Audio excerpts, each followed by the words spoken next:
అగ్రరాజ్యం అమెరికా వెళ్లేందుకు ప్రపంచవ్యాప్తంగా ఎక్కువ మంది ఆసక్తి చూపిస్తూ ఉంటారు.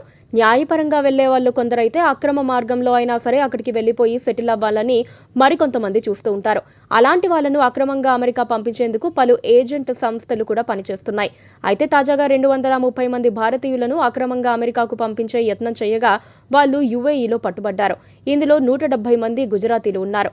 అమెరికాలోకి అక్రమంగా పంపేందుకు పలు ఏజెంట్ సంస్థలు పెద్ద మొత్తంలో వ్యక్తుల నుంచి డబ్బులు తీసుకున్నారు.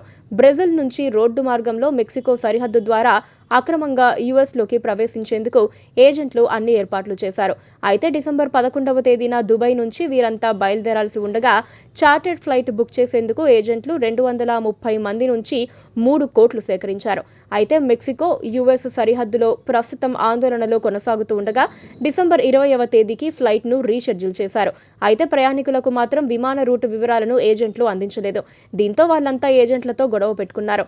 ఈ క్రమంలోనే ఏజెంట్లు డొనాల్డ్ ట్రంప్ బాధ్యతలు స్వీకరించే లోపే అందరినీ అమెరికాకు పంపుతామని హామీ ఇచ్చారు. ముఖ్యంగా డిసెంబర్ 20వ తేదీన ఫ్లైట్ ఉంటుందని, అప్పటి వరకు అంతా ఓపిక పట్టాలని చెప్పారు. దీంతో అందరూ షార్జాలోని దానా హోటల్లో బస చేస్తున్నారు. వీరితో పాటు పాజీ, ఠాకూర్ సాహెబ్ అనే ఏజెంట్లు కూడా ఉన్నారు. యుఏఈలోని అధికారులు సాధారణ తనిఖీలు చేస్తూ ఉండగా వీరంతా దొరికిపోయారు. మొత్తం 230 మంది అక్రమంగా అమెరికా వెళ్లేందుకు ప్రయత్నిస్తున్నట్లు గుర్తించి దర్యాప్తు చేపట్టారు. ఈ క్రమంలోనే సమీర్, ధవల్, హస్ముఖ్తో పాటు అనేక మంది ఏజెంట్లకు దీంతో సంబంధం ఉన్నట్లు తెలుసుకున్నారు. 2023 డిసెంబర్ 26వ తేదీన కూడా 260 మంది భారతీయులు అక్రమంగా యుఎస్కు వెళ్లేందుకు ప్రయత్నించగా ఫ్రాన్స్లో చిక్కుకుపోయారు.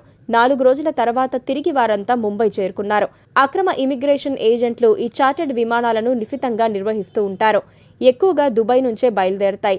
అయితే ఫ్రాన్స్లో దొరికిపోయిన తర్వాత నుంచి వీరంతా ఈ పద్ధతిని ఉపయోగించడం మానేశారు. ఉజ్బెకిస్తాన్ గుండా వెళ్లటం ప్రారంభించారు. అలాగే లిబియా మీదుగా కూడా వెళ్లేందుకు ప్రయత్నాలు చేశారు.